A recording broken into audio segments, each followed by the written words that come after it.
¿Qué tal? Aquí estamos con nuestra clase o sesión de lectura guiada de la Biblia, número 384. Bien, vamos a dar lectura al libro del profeta Jonás. Tiene exactamente 4 capítulos que son muy pequeños, así que en esta sola clase o sesión vamos a terminar al profeta Jonás con sus 4 capítulos. Padre, te pedimos por el mundo, por la humanidad, por la paz, porque venzamos esta pandemia y salgamos adelante todos para gloria tuya y santificación nuestra. Amén. Del libro del profeta Jonás, capítulo 1. El Señor dirigió la palabra a Jonás, hijo de Amitai. Levántate y vete a Nínive, la gran metrópoli, y proclama en ella que su maldad ha llegado hasta mí. Se levantó Jonás para huir a Tarsis, lejos del Señor, bajó a Jaffa, encontró un barco que zarpaba para Tarsis, pagó el precio y embarcó para navegar con ellos a Tarsis, lejos del Señor. Pero el Señor envió un viento impetuoso sobre el mar, se alzó una furiosa tormenta en el mar y la nave a punto de naufragar. Temieron los marineros y cada cual gritaba a su Dios. Arrojaron la carga al mar para aligerar la nave, mientras Jonás, que había bajado a lo hondo de la nave, dormía profundamente. El capitán se le acercó y le dijo: ¿Qué haces dormido? Levántate y grita a tu Dios, a ver si ese Dios se compadece de nosotros y no perecemos. Y se decían unos a otros: echemos suertes para ver por culpa de quién nos viene esta calamidad. Echaron suertes y le tocó a Jonás. Le interrogaron: dinos por qué nos sobreviene esta calamidad. ¿Cuál es tu oficio? ¿De dónde vienes? ¿Cuál es tu país? ¿De qué pueblo eres? Les contestó: soy hebreo y adoro al Señor del cielo, que hizo el mar y la tierra firme. Aterrorizados aquellos hombres preguntaron: ¿qué has hecho? ¿Por qué comprendieron que oía del Señor por lo que él había declarado? Le preguntaron: ¿qué haremos contigo para que se nos calme el mar? Porque el mar seguía embraveciéndose. Él contestó: levántenme y tírenme al mar, y el mar se les calmará. Yo sé muy bien que por mi culpa les sobrevino esta furiosa tormenta. Pero ellos remaban para alcanzar tierra firme y no podían, porque el mar seguía embraveciéndose. Entonces invocaron al Señor.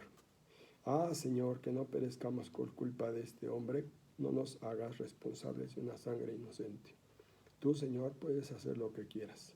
Entonces levantaron a Jonás y lo arrojaron al mar, y el mar calmó su furia, y aquellos hombres temieron mucho al Señor, ofreciendo un sacrificio al Señor y le hicieron votos. Capítulo 2. El Señor envió un pez gigantesco para que tragara a Jonás, y estuvo Jonás en el vientre del pez 3 días con sus noches. Desde el vientre del pez, Jonás rezó al Señor su Dios.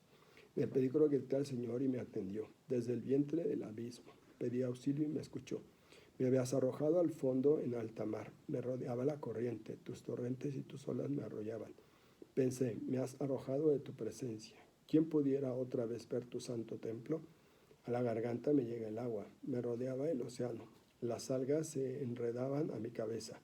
Bajaba hasta las raíces de los montes. La tierra se cerraba para siempre sobre mí, y sacaste mi vida de la fosa, Señor Dios mío.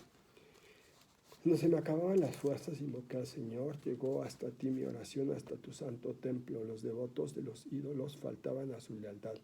Yo, en cambio, te cumpliré mis votos. Mi sacrificio será un grito de acción de gracias. La salvación viene del Señor. El Señor dio orden al pez de vomitar a Jonás en tierra firme. Capítulo 3. El Señor dirigió otra vez la palabra a Jonás. Levántate y vete a Nínive, la gran ciudad, y anuncia lo que yo te digo. Se levantó Jonás y fue a Nínive, como le mandó el Señor. Nínive era una gran ciudad. 3 días hacían falta para recorrerla. Jonás se fue adentrando en la ciudad y caminó un día entero pregonando: dentro de 40 días Nínive será arrasada. Creyeron a Dios los ninivitas, proclamaron un ayuno y se vistieron de sayal, pequeños y grandes. Cuando el mensaje llegó al rey de Nínive, se levantó del trono, se quitó el manto, se vistió de sayal y se sentó en el polvo. Y mandó al heraldo proclamar en Nínive un decreto real y de la corte: hombres y animales, vacas y ovejas, no prueben bocado, no pasten ni beban, cúbranse de sayal, hombres y animales.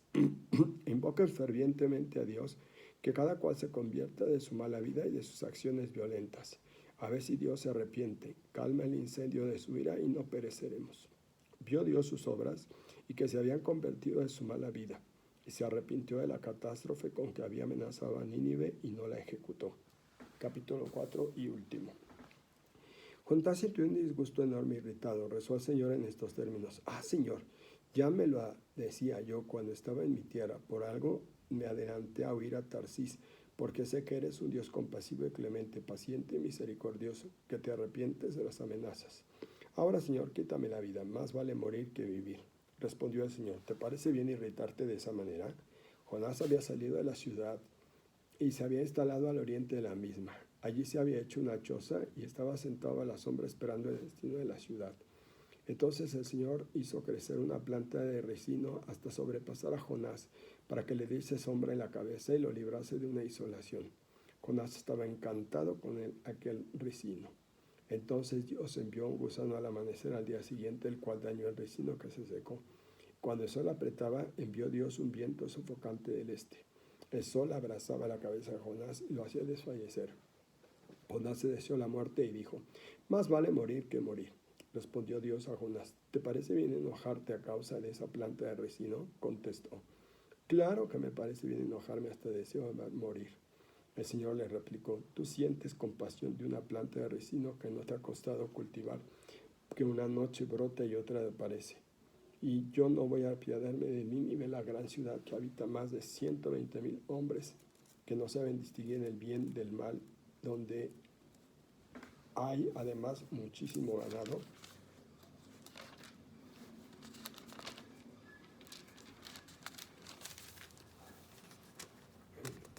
Sí, ahí ya terminó. Palabra de Dios. Bien, vamos a ver a las notas de pie de página o aparato crítico.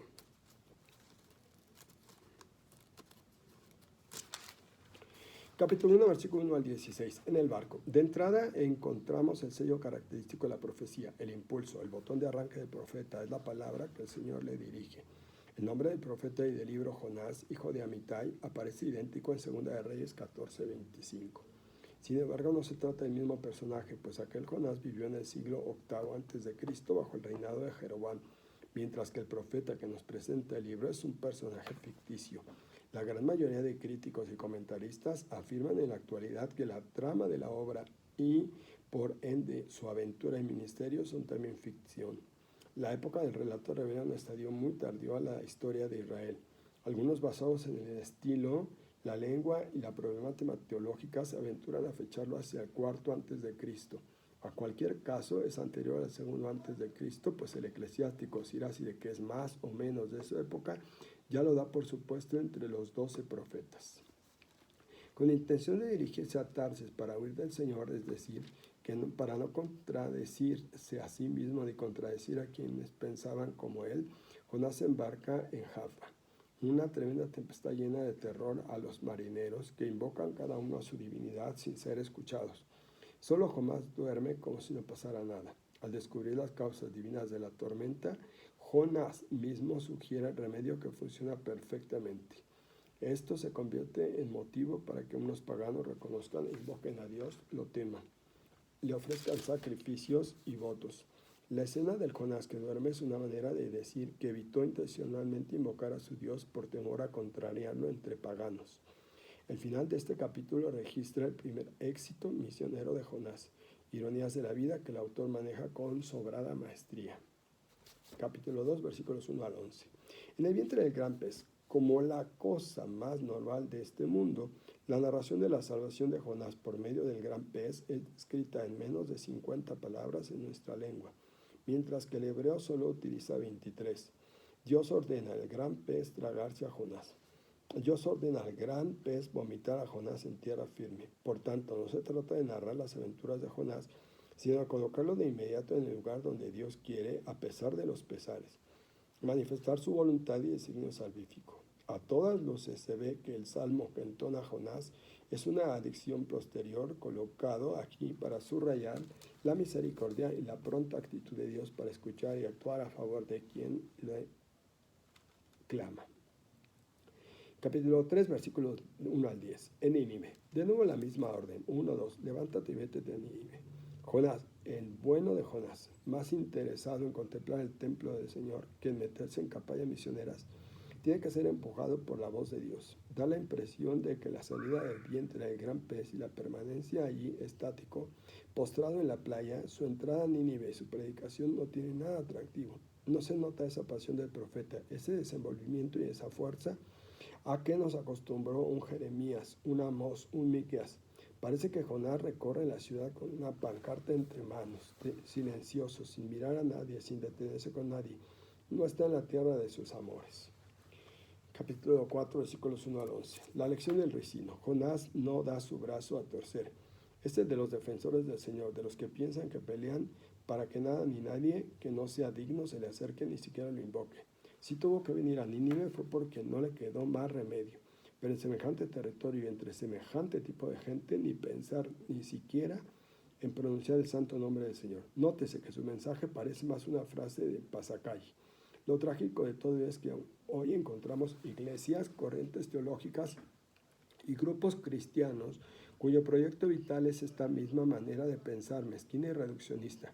Contradicen y desautorizan a Jesús de Nazaret, que solo exige hacerse pequeños pobres para acceder a Dios, a un Dios que ciertamente no necesita defensores, guardianes o guardaespaldas que impidan el roce con él.